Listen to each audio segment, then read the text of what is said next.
Hello my dear students, I am Dr. Yagyadeep Srimali. I welcome you to my channel Yagyadeep Commerce Classes. We make commerce easy. So I welcome you. आज हम लोग fund flow statement के बारे में पढ़ेंगे dear. Fund flow statement का जो chapter है उसमें थ्योरेटिकल क्वेश्चंस भी आते हैं, प्रैक्टिकल क्वेश्चंस भी आते हैं। तो हम प्रैक्टिकल एंड थ्योरेटिकल दोनों तरह के क्वेश्चंस आज यहाँ पर देखेंगे। So let's start with fund flow statement. बेटा अब सबसे पहले schedule of changes in working capital देखेंगे। इसमें सबसे इम्पॉर्टेंट होता है जो schedule of changes in working capital होता है। चूँकि वर्किंग कैपिटल है तो हमेशा current assets and current liabilities पर ही बनेगा। यहाँ पर कोई भी नॉन करंट एसेट और नॉन करंट लाइबिलिटी नहीं आती। ये पूरा का पूरा जो बेस होता है वो करंट एसेट और करंट लाइबिलिटी पर होता है। हम ये देखते हैं कि पिछले साल के मुकाबले इस साल करंट एसेट्स बढ़ी हैं या घटी हैं, पिछले साल के मुकाबले इस साल करंट लाइबिलिटीज़ बढ़ी हैं या घटी हैं, ये सब चीज़ें देखी जाती है। तो सबसे पहला 2 इयर्स डेट, 2 इयर्स डाटा होना चाहिए। ये हम लोगों ने अभी अभी पढ़ा। सो 2 इयर्स डाटा के बाद हमेशा किस पर आएगा? करंट एसेट और करंट लाइबिलिटीज़ पर आएगा। क्योंकि करंट एसेट्स करंट लाइबिलिटीज़ तुम सबको पता है, फिर भी थोड़ी बहुत ऊपर बता रहा हूँ। जैसे सबसे पहला कैश, बैंक, डेटर्स, स्टॉक, बड़े नॉर्मल सी चीज़ें हैं। अब कुछ चीज़ें हैं accrued income. Accrued income is also considered as current assets. Prepaid expenses are considered as current assets. Reserve for discount on creditors, ध्यान रखना यहाँ पर क्रेडिटर वर्ड आते ही कई सारे बच्चे ऐसे होते हैं जो इसको करंट लाइबिलिटी मान लेते हैं, लेकिन ये reserve for discount on creditors है, इसलिए हम इसको करंट एसेट मानते हैं। क्योंकि ये रिजर्व है, अभी दिया नहीं है, अभी हमारे पास ही है। उस पैसे को चाहे तो हम कहीं और यूज़ कर सकते हैं, इसलिए इसको हम किस में मानेंगे? करंट एसेट्स में। अब इसके बाद बच्चे करंट लाइबिलिटीज़ की बात करें तो ध्यान रखना कई बार तुम्हारे को सिर्फ ट्रेड पेबल्स दिया हुआ होता है। ट्रेड पेबल्स दिया हुआ होता है, इसका मतलब इसके अंदर दोनों चीज़ें जुड़ी रहती है, क्रेडिटर्स भी जुड़े रहते हैं और बिल्स पेबल भी जुड़े रहते हैं। यानी कि हम क्रेडिटर्स और बिल्स पेबल को जोड़ लेते हैं तो ट्रेड पेबल्स आ जाता है। इसके बाद आता है इंटरेस्ट रिसीव्ड इन एडवांस। बेटा इंटरेस्ट रिसीव्ड इन एडवांस का मतलब तुम्हारे को एडवांस में इंटरेस्ट मिल गया तो वो भी तुम्हारे लिए लाइबिलिटी हो जाता है। कैश क्रेडिट, उधार मिला है। टैक्स पेबल, जो चुकाना है। Provision for discount on debtors. अब देखो यहाँ पर ये ध्यान रखना, चूँकि ये डेटर्स आता है लेकिन ये provision for discount on debtors है, इसीलिए ये कहाँ पर आएगा? हमेशा करंट लाइबिलिटीज़ में आता है। तो ये तो मैंने तुम्हारे को ही बताई करंट एसेट्स क्या होती है, करंट लाइबिलिटीज़ क्या होती है। अब schedule of change in working capital जब भी बनेगा तो ये current assets minus current liabilities में बनता है और इससे हम क्या निकालते हैं? Schedule of change in working capital से नेट वर्किंग कैपिटल निकाल ली जाती है। अब बेटा इसका जो परफॉर्मा बनता है वो इस तरह का बनता है। यहाँ पर पहले आइटम्स लिखेंगे, यहाँ पर ओपनिंग ईयर, क्लोजिंग ईयर। जैसा कि मैंने बोला 2 साल का डाटा कंपलसरी होता है। अगर यहाँ पर 2016 और 2017 दे रखा है तो हमारा जो ओपनिंग ईयर होगा वो 2016 हो गया, जो क्लोजिंग ईयर होगा वो 2017 हो गया। फिर 2016-17 के बीच में जो डिफरेंस होगा, अब 2016 से 2017 में ये इंक्रीज़ हुआ है या डिक्रीज़ हुआ है, हम इसको यहाँ पर लिख देंगे और इस तरीके से हम statement of changes in working capital बनाते हैं। तो बेटा statement of change in working capital के 2 गोल्डन रूल्स होते हैं जो तुम्हें हमेशा ध्यान रखने हैं। अगर ये गोल्डन रूल में उल्टा पुल्टा कर दिया तुम्हारा क्वेश्चन पहले पार्ट से ही गलत हो जाएगा। ये ए और बी 2 गोल्डन रूल्स है। ये जो ए वाला पार्ट होता है, ये वाला, ये गोल्डन रूल है। ये कहता है कि when current assets increase working capital increases, when current assets decreases working capital decreases। बेटा इसका मतलब होता है जैसे मान लो डेटर्स हैं तुम्हारे 50,000 से 60,000 हो गए तो ये करंट एसेट्स क्या करेंगी? इंक्रीज़ हो रही है। तुम्हारी वर्किंग कैपिटल क्या हो रही है? इंक्रीज़ हो रही है। तो तुम इसको इंक्रीज़ वाले पार्ट पे लिखोगे। अगर डेटर्स पहले 60,000 थे, अब 50,000 रह गए तो इसको डिक्रीज़ वाले पार्ट में लिखेंगे। यानी कि अपना दिमाग नहीं लगाना। अगर नॉर्मल वर्ड्स में कहूँ तो अगर इंक्रीज़ हो रही है इंक्रीज़ वाले पार्ट में लिखो, डिक्रीज़ हो रही है डिक्रीज़ वाले पार्ट में लिख दो। लेकिन लाइबिलिटीज़ के साथ ऐसा नहीं होता। जब तुम उस परफॉर्मेंस में पहला करंट एसेट का पार्ट बनाते हो, आइटम्स में ए करंट एसेट्स लेते हो, तो जो डिक्रीज़ हो रही है डिक्रीज़ में लिखो, जो इंक्रीज़ हो रही है इंक्रीज़ में लिखो। बी हम करंट लाइबिलिटीज़ का पार्ट लेते हैं, लेकिन बेटा इसमें उल्टा होता है। करंट लाइबिलिटीज़ अगर बढ़ रही है तो घटने वाले डिक्रीज़ वाले पार्ट में लिखेंगे, और अगर करंट लाइबिलिटीज़ डिक्रीज़ हो रही है तो इंक्रीज़ वाले पार्ट में लिखेंगे। फॉर एग्ज़ाम्पल, मान लो मैंने बोला कि सन 2016 में जो हमारे क्रेडिटर्स थे वो थे 10,000। बेटा 2017 में हमारे जो क्रेडिटर्स थे वो हो गए 15,000। अब मान लो मैंने बोला कि यहाँ पर 5,000 रुपीज़ से अगर हम जनरली बात करें तो ये कहा जाएगा कि 5,000 रुपीज़ से ये इंक्रीज़ हो गई। लेकिन अगर मैं यहाँ पर 5,000 रुपीज़ पर हूँ तो ये चूँकि करंट लाइबिलिटी है, तो करंट लाइबिलिटी होने के कारण यहाँ पर जो वर्किंग कैपिटल है वो डिक्रीज़ होगी, डिक्रीज़ हुई भी होगी। इसीलिए यहाँ पर करंट लाइबिलिटीज़ क्या होगी, डिक्रीज़ हुई भी होगी। हम इसको डिक्रीज़ में लिखेंगे। और यही अगर हम यहाँ पर 2016 में 10,000 की बजाय 20,000 क्रेडिटर्स हैं और इसको हम 18,000 कर देते हैं, तो चूँकि ये करंट लाइबिलिटीज़ है, हम ये मानते हैं कि ये 2,000 से क्या हो गई बेटा, इंक्रीज़ हो गई। सिंपल चीज़ है, इसको इंक्रीज़ और डिक्रीज़ करेंगे। बेटा ये हमारा ए पार्ट था गोल्डन रूल का। अब हमारा बी पार्ट वही सेम कंडीशन पर चलेगा, उल्टा कर दो। उल्टा कर दो मतलब अभी तक तो तुमने सिर्फ करंट एसेट और करंट लाइबिलिटीज़ बनाई है। मैंने तुम्हें परफॉर्मेंस में बताया था हम ए माइनस बी करते हैं।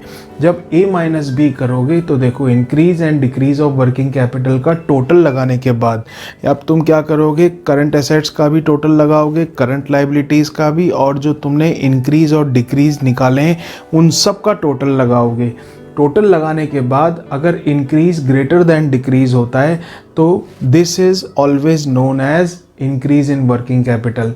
अगर इंक्रीज़ लेस देन डिक्रीज़ होता है तो this is known as decrease in working capital.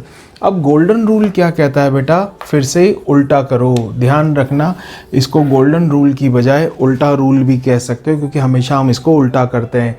अब मान लो तुम्हारा आंसर इंक्रीज़ में ज़्यादा आ रहा है, डिक्रीज़ में कम आ रहा है, करंट एसेट और करंट लाइबिलिटीज़ को माइनस करने के बाद, तो हम ये करते हैं कि इसको उल्टा कर देते हैं। अगर इंक्रीज़ आया होता है तो हम ये बोलते हैं कि हमारी वर्किंग कैपिटल डिक्रीज़ हो गई। अगर डिक्रीज़ आया होता है तो हम ये बोलते हैं कि हमारी वर्किंग कैपिटल इंक्रीज़ हो गई। तो बच्चे ये दो गोल्डन रूल तुम्हें ध्यान रखने हैं। पहला गोल्डन रूल, जब तुम करंट एसेट करंट लाइबिलिटीज़ लिखते हो तो करंट एसेट नॉर्मल आएगी, गोल्डन रूल करंट लाइबिलिटीज़ पर लागू होता है, उल्टा कर दो। और जब तुम नॉर्मली आंसर निकाल लोगे, तुम्हारा जो आंसर आएगा इंक्रीज़ और डिक्रीज़ की तरफ, उसमें भी तुम उल्टा करोगे। जो इंक्रीज़ आ रहा है उसको डिक्रीज़ कहेंगे और जो डिक्रीज़ आ रहा है उसको इंक्रीज़ कहेंगे। कंफ्यूज होने की ज़रूरत नहीं है। ये मेरे जो मैंने तुम्हें नोट्स बताएं इनको एक बार अच्छे से कॉपी करना, और कॉपी करने के बाद इसका कोई भी एक प्रैक्टिकल क्वेश्चन तुम करके देखना तो तुम्हें आ जाएगा। और फिर भी नहीं आए तो मुझसे पूछ सकते हो। अभी हम लोगों ने जो पहला वाला पार्ट पढ़ा जिसके अंदर statement of change in working capital बना रहे थे, तो डियर अब हम सेकंड पार्ट पढ़ रहे हैं जिसमें मैंने तुम्हें याद हो तो बताया था कि हम एडिशनल इन्फॉर्मेशन से अकाउंट्स बनाएंगे और इनके बैलेंसिंग फिगर्स और जो भी हमारा बैलेंस बचता है वो निकालेंगे। अब एडिशनल इन्फॉर्मेशन से जब हम अकाउंट्स बनाते हैं तो ये 7 तरह के मेन अकाउंट्स हैं, इनफैक्ट 8 तरह के होते हैं।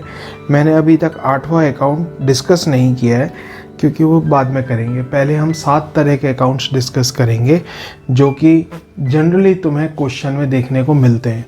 सबसे पहला शेयर कैपिटल अकाउंट। बेटा शेयर कैपिटल अकाउंट में ध्यान रखना एडिशनल इन्फॉर्मेशन बहुत कम दी हुई होती है। शेयर कैपिटल अकाउंट के अंदर जब तुम क्वेश्चन पढ़ोगे तो ही सबसे पहले देख लेना अगर शेयर कैपिटल में कोई भी चेंज है तो तुम्हें अकाउंट बनाना पड़ेगा। तो जैसा कि शेयर कैपिटल हमारी लाइबिलिटी होती है, लाइबिलिटी साइड में आती है, तो इसका बैलेंस बीडी आएगा, बैलेंस सीडी लिख दो। जो भी बैलेंसिंग फिगर होगा बाय बैंक, बैलेंसिंग फिगर कितना रह गया हमारा, जो भी बचेगा इसमें वो क्या हो जाएगा, इशू ऑफ न्यू शेयर में आ जाएगा। यानी कि कंपनी ने नई शेयर कैपिटल इशू की है। सेकंड आता है रिजर्व्स अकाउंट, फिर से वही रिजर्व अकाउंट जो है हमारा लाइबिलिटी अकाउंट है, तो by balance BD to balance CD, और यहाँ पर क्या आएगा बेटा, जो भी बच जाएगा वो पी एंड एल में जाएगा bye P and L balancing figure. तीसरा आता है bank loan. Bank loan again हमारा लाइबिलिटी फिगर होता है, तो ओपनिंग बैलेंस बैलेंस बीडी होगा, और अगर तुम्हारे को दे रखा हो बैलेंस सीडी तो फिर बैलेंस सीडी यहाँ पर आएगा, और अगर ये दोनों दे रखे हैं और फिर जो बैलेंस बचेगा, मान लो डेबिट साइड बचता है तो टू कैश, क्रेडिट साइड बचेगा तो बाय कैश।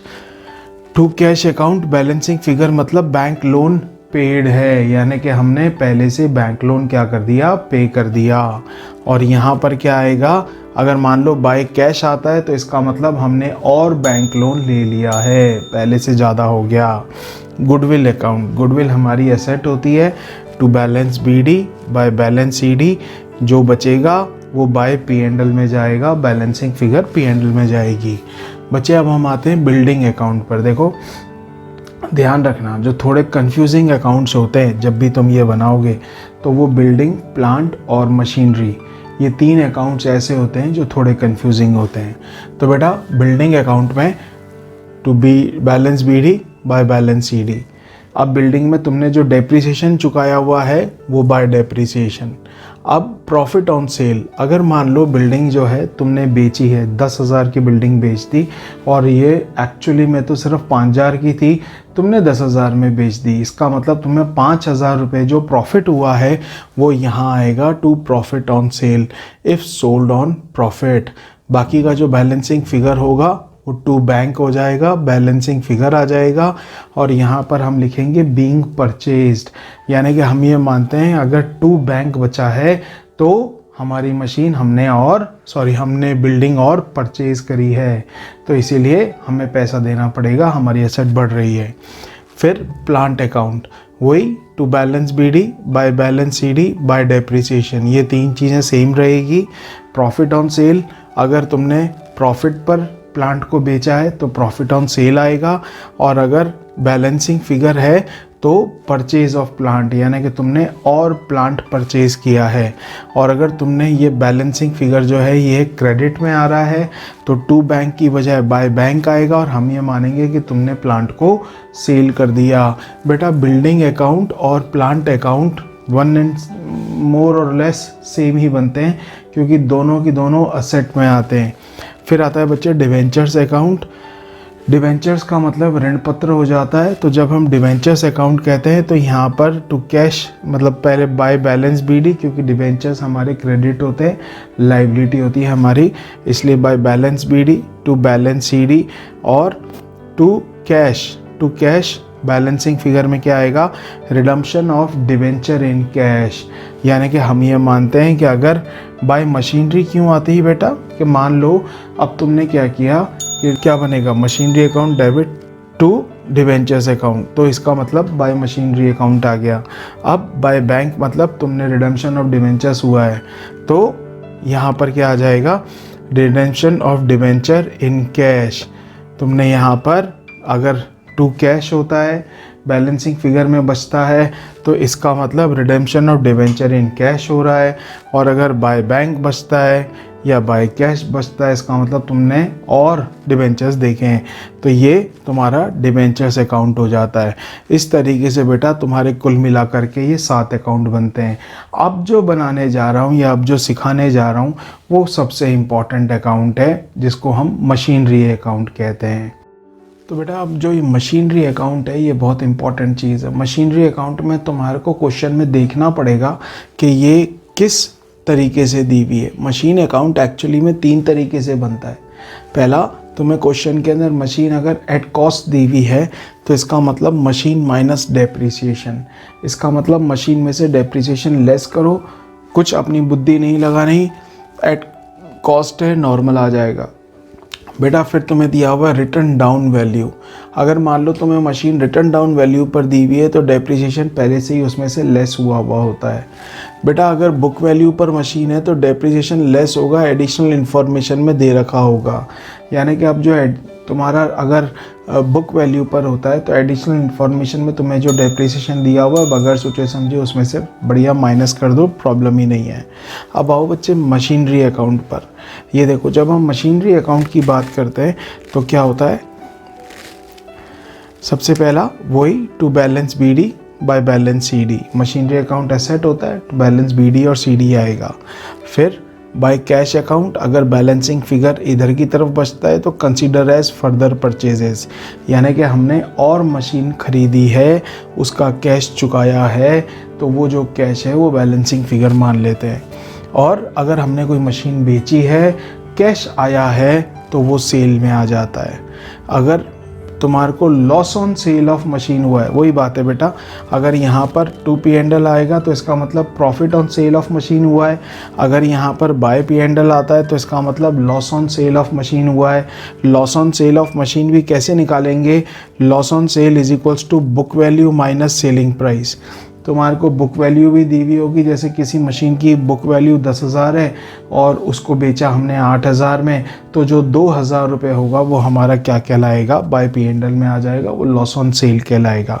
फिर बाय डेप्रिसिएशन, यानी कि मशीन पर जो डेप्रिसिएशन चुकाया है वो बाय डेप्रिसिएशन में आ जाएगा, और ये बैलेंस CD मैंने बता ही दिया।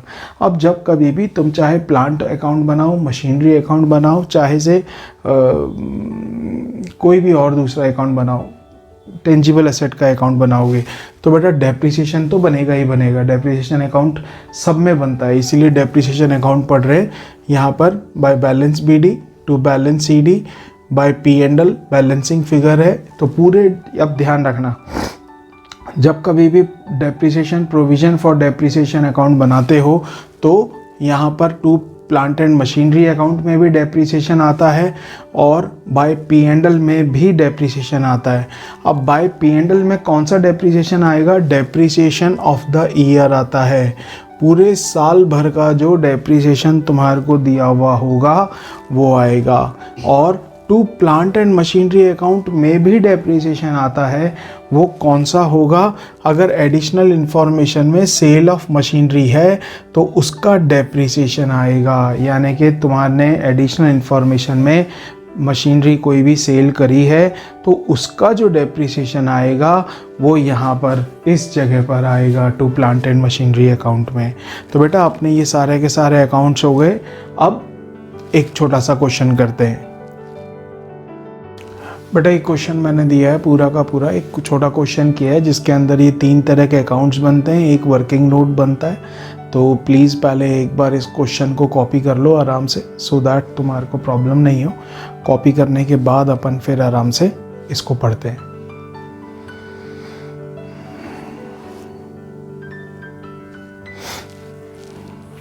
देखो बेटा यहाँ पर क्या दे रखा है तुम्हारे को, जो क्वेश्चन दे रखा है उसमें क्या क्या दे रखा है, balance of fixed asset at cost है। तुम्हें याद है अभी बताया था, एक रिटन डाउन वैल्यू और वो सारी जो तीनों चीज़ें तुम्हें समझाई थी।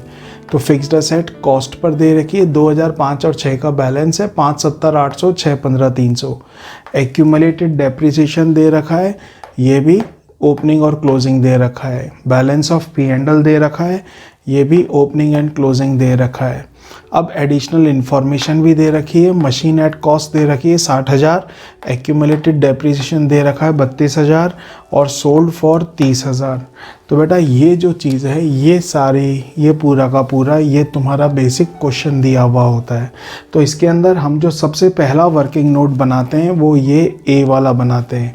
इसमें हम देखते हैं कि एडिशनल इन्फॉर्मेशन में मशीन कितनी दे रखी है 60,000, एक्यूमुलेटेड डेप्रिसिएशन कितना दे रखा है 32,000, यानी कि अब जो बचेंगे वो कितने बचे 28,000। ये जो 28,000 है ये जो बचे ये मशीन है। अब 30,000 की मशीन बेची थी, मशीन कितने की 28,000 की। तो ये जो तुम्हें 2,000 रुपये हुआ ये तुम्हारा प्रॉफिट हुआ। तो सबसे पहले तो तुमने क्या निकाला, एडिशनल इन्फॉर्मेशन से प्रॉफिट और loss on sale of machinery निकाल दिया। अब सबसे पहला हम फिक्स्ड एसेट अकाउंट बनाते हैं क्योंकि यहाँ पर बैलेंस ऑफ फिक्स्ड एसेट दे रखा है। फिर से वही to balance BD to balance CD, ये दोनों दे दिया। अब एडिशनल इन्फॉर्मेशन में 30,000 की मशीन बेची है तो वो यहाँ पर आ जाएगी बाय कैश सेल 30,000। अब बेटा प्रोविज़न फॉर डेप्रिसिएशन ये रहा तुम्हारा 32,000 रुपये तुम्हारा क्या था, डेप्रिसिएशन था, वो तुमने यहाँ दे दिया।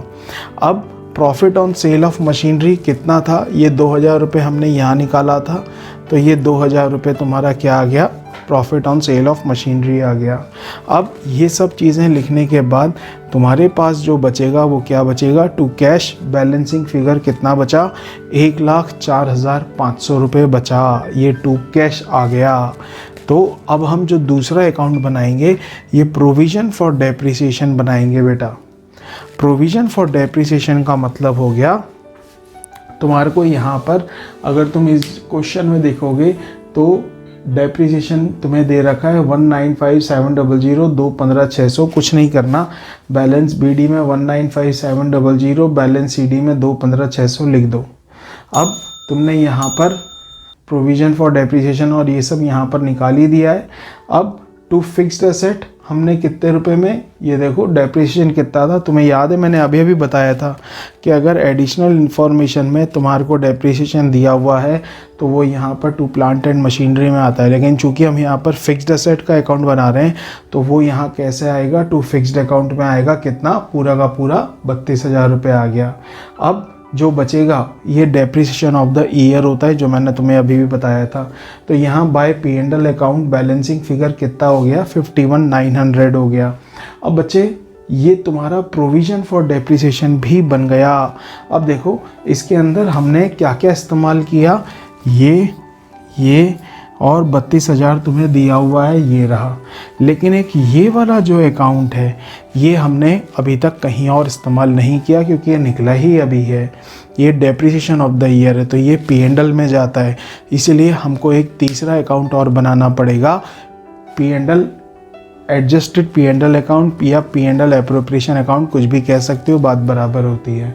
अब देखो तुम्हारे को यहाँ पर बाय P&L अकाउंट दे रखा है वही BD और CD, तो यहाँ पर बैलेंस BD आ गया, बैलेंस CD आ गया, ये 51,900 यहाँ आ गया टू प्रोविज़न फॉर डेप्रिसिएशन। अब यहाँ पर जो आएगा ये profit on sale of fixed asset आएगा। ये जो 2,000 रुपये तुमने निकाला था, ये 2,000 रुपये यहाँ पर bye profit on sale of fixed assets पर आ जाएगा। बच्चे तुम्हारा यहाँ जो बैलेंसिंग फिगर बचेगा इसको FFO कहते हैं, यानी कि बाय फंड फ्रॉम ऑपरेशन। ये तीसरा स्टेप है जो मैंने अभी तक तुम्हें सिखाया नहीं है। मैंने अभी तक तुम्हें सिर्फ net change in working capital और या statement of change in working capital सिखाया है, और दूसरा मैंने तुम्हारे को एडिशनल इन्फॉर्मेशन बताया है। अब एक छोटा क्वेश्चन और करेंगे और उसके बाद हम सीधे एडजस्टेड P&L करेंगे।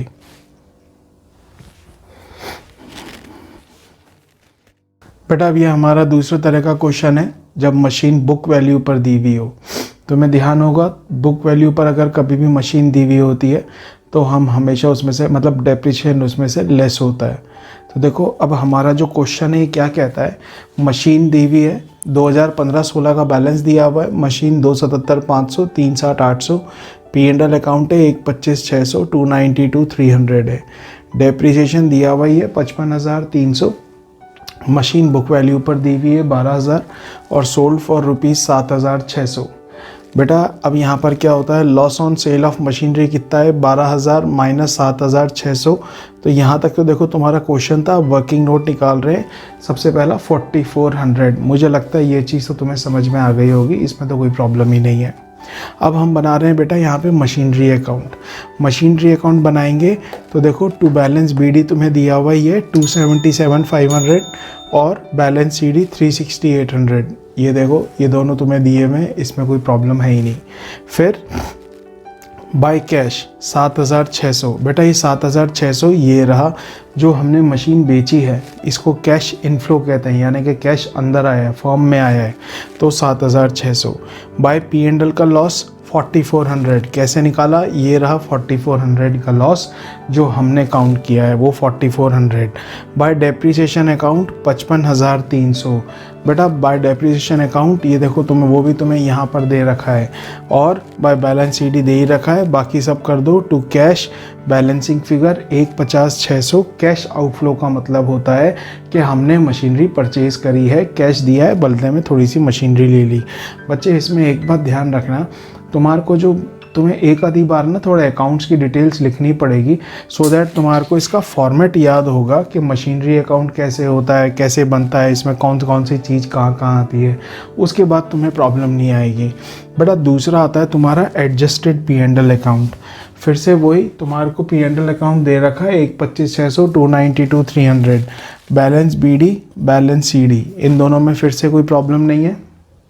फिर loss on sale of machinery हमने निकाल ही दिया 4400, डेप्रिसिएशन अकाउंट तुम्हें 55,300 दे ही रखा है, और जो बैलेंसिंग फिगर बचेगा ये फंड फ्रॉम ऑपरेशन है 1,36,400, ये तुम्हारा एडजस्टेड P&L अकाउंट हो गया। ये अभी भी वही जो मैंने पहले तुम्हें बताया था कि मैंने अभी तक तुम्हें सिखाया नहीं है।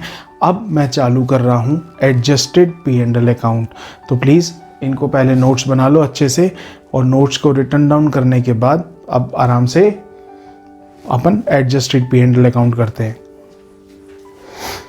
अच्छे से कॉपी कर लेना सारे नोट्स। बेटा अब हमारा ये जो है ये थर्ड स्टेप है एडजस्टेड P&L अकाउंट। इसको एक बार अच्छे से कॉपी कर लो सो दैट हम फिर आगे बढ़ें। मैं तुम्हारे को समझाता हूँ। ये बेसिकली कुछ भी नहीं है, इसके अंदर बड़ी ही सिंपल सा कंसेप्ट है। एडजस्टेड P&L अकाउंट है तो डेबिट में क्या क्या आता है 2-3 बार लिखोगे याद हो जाएगा। क्रेडिट में क्या क्या आता है 2-3 बार लिखोगे ये भी याद हो जाएगा। यानी कि तुम्हें ध्यान रखना फंड फ्लो स्टेटमेंट पूरा का पूरा जो स्टेटमेंट है ये जब बनाओगे, इसका क्वेश्चन करते हो अगर, तो तुम्हें सिर्फ ये ध्यान होना चाहिए कौन सी चीज़ कहाँ आती है। उसके बाद ये क्वेश्चन बहुत ईजी है, सब कुछ दिया हुआ होता है, तुम्हें अपना दिमाग ही नहीं लगाना, सिर्फ फॉर्मेट ध्यान आना चाहिए हर चीज़ का कि फॉर्मेट कहाँ पर कौन सा कैसा फॉर्मेट कैसे काम में आएगा। अब देखो, to depreciation on fixed assets, to loss on sale of fixed assets and investment, to discount on issue of shares and debentures. अगर मान लो तुमने शेयर्स एंड डिबेंचर्स को इशू किया है और उसके ऊपर तुमने डिस्काउंट दिया है तो वो P&L में डेबिट साइड में आएगा। Loss on revaluation of fixed asset, यानी कि मान लो तुमने रिवैल्यूएशन कराया फिक्स्ड एसेट का और वो पहले के मुकाबले में कम प्राइस पर हुआ है तो ये loss on revaluation of fixed asset आ जाएगा। टू ट्रांसफ़र टू रिजर्व में 3 तरह के रिजर्व होते हैं जो तुम्हें एग्जाम में क्वेश्चंस में देखने को मिल सकते हैं। General reserve, sinking fund reserve, contingency reserve. बेटा इनके सिर्फ नाम होते हैं, ध्यान रखना, नाम काम सबका एक ही होता है।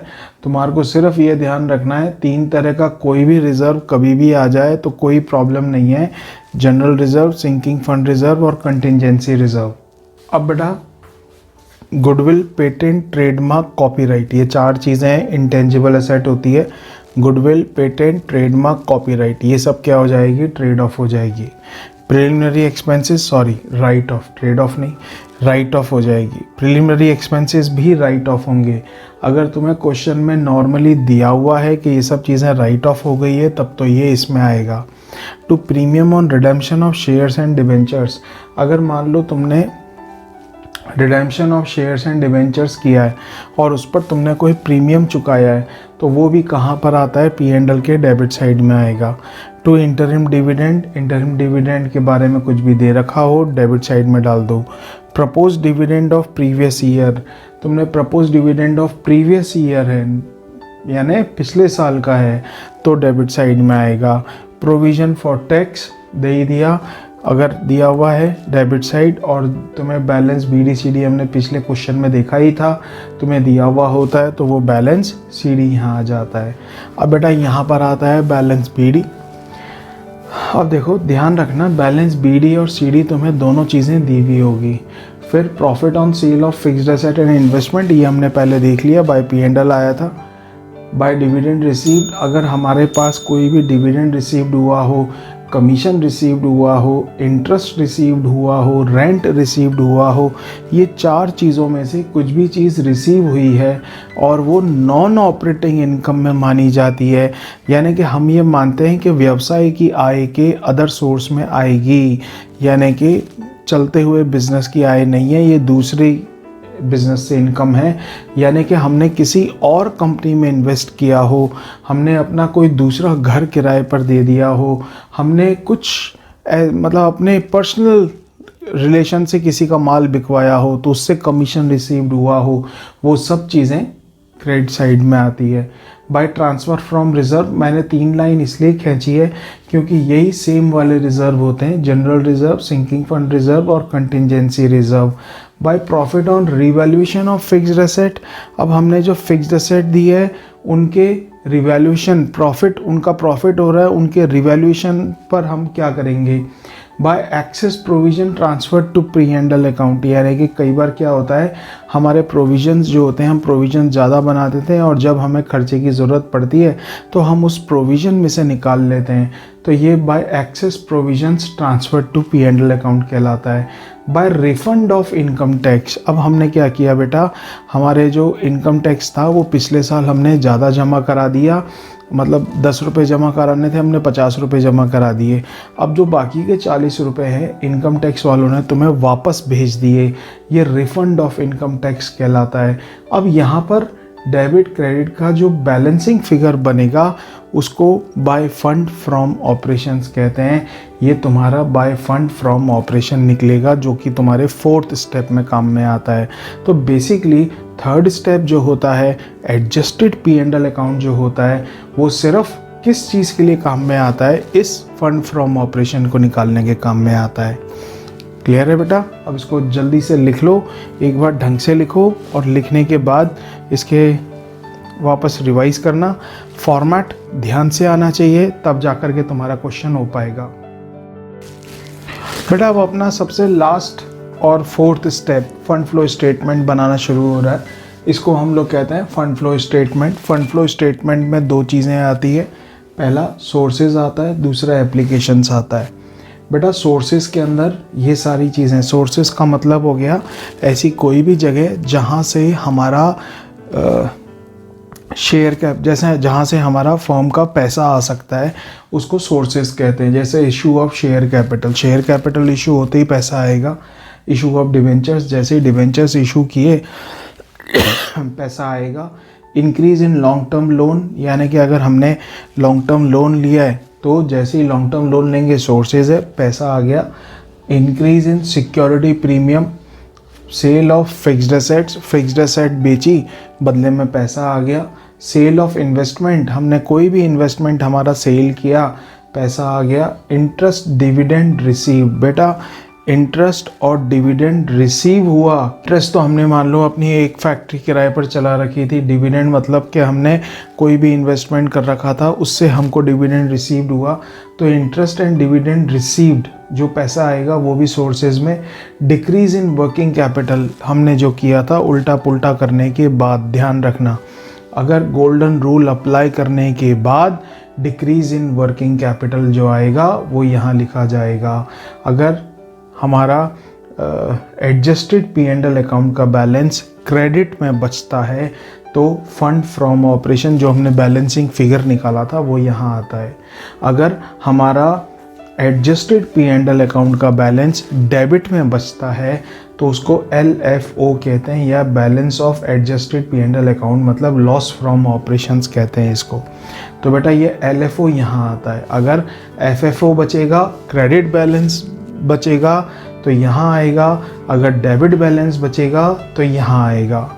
अब बेटा एप्लीकेशन में क्या क्या आता है, redemption of preference share capital, redemption of debentures. Redemption of debentures मतलब तुम्हें पता ही है, हमने अपने डिवेंचर वापस लिए, बदले में पैसा दिया। बेटा पैसा दिया तो वो एप्लीकेशंस में आता है। रीपेमेंट ऑफ लोन्स, हमने लोन्स ले रखे हैं, अब ये लोन्स हमको क्या करने पड़ेंगे, रीपे करने पड़ेंगे। जब रीपे करने पड़ेंगे तो ये क्या कहलाएगा, एप्लीकेशन में आ जाएगा। परचेज ऑफ फिक्स्ड एसेट्स, बच्चे परचेज ऑफ फिक्स्ड एसेट्स, अब हमने क्या करा है, फिक्स्ड एसेट्स परचेज किया है तो इसको हम क्या कहेंगे, एप्लीकेशंस में आ जाएगा। Dividend paid for previous year, अब हमारा जो डिविडेंड है वो हमने पे किया है, लेकिन वो जो डिविडेंड है वो इस साल का नहीं है, वो प्रीवियस ईयर का है, तो वो भी एप्लीकेशन में आ जाएगा। टैक्स पेड, किसी भी तरह का कोई भी टैक्स पे किया है तो वो भी एप्लीकेशन में आता है। इंक्रीज़ इन वर्किंग कैपिटल, मान लो अभी वर्किंग कैपिटल तुमने इंक्रीज़ कर दी है, मतलब सॉरी हमने जो उल्टा पुल्टा किया था उसके बाद अगर वर्किंग कैपिटल में इंक्रीज़ आ रहा है तो यहाँ आएगा, अगर उल्टा पुल्टा करने के बाद डिक्रीज़ आ रहा है तो यहाँ आएगा। ये मैंने तुम्हें बता ही दिया है। अब तुम्हें जो सबसे इम्पॉर्टेंट 2 चीज़ें ध्यान में रखनी है, जब हम फंड फ्लो स्टेटमेंट बनाते हैं तो सबसे इम्पॉर्टेंट चीज़ क्या रहती है, पहला इन दोनों के जो बैलेंसेस हैं इसमें तुम्हें बैलेंसिंग फिगर नहीं मिलेगा, ये बैलेंस शीट के जैसे मैच करता है, बिल्कुल जैसे तुम एसेट्स और लाइबिलिटीज़ मैनेज करते थे ये सेम उसी फंडे पर काम करता है। तो तुम्हारे दोनों डेबिट और क्रेडिट साइड इक्वल होने चाहिए आफ्टर एफएफओ और एलएफओ। समझ में आ गया, कोई बैलेंसिंग फिगर नहीं। ये पहला कंसेप्ट था। दूसरा कंसेप्ट था कि statement of change in working capital current asset से बनता है, करंट लाइबिलिटीज से बनता है, लेकिन जो फंड फ्लो स्टेटमेंट है ये हमेशा नॉन करंट एसेट्स और नॉन करंट लाइबिलिटीज से बनेगा। तो बच्चे ये तुम्हारा फंड फ्लो स्टेटमेंट पूरी तरह से ख़त्म हो गया है। अब thank you so much my dear students for being with me, for studying with me, and please don't forget to like, subscribe and share my channel. I thank you very much. Comment if you have any query. I will solve it. Thank you very much.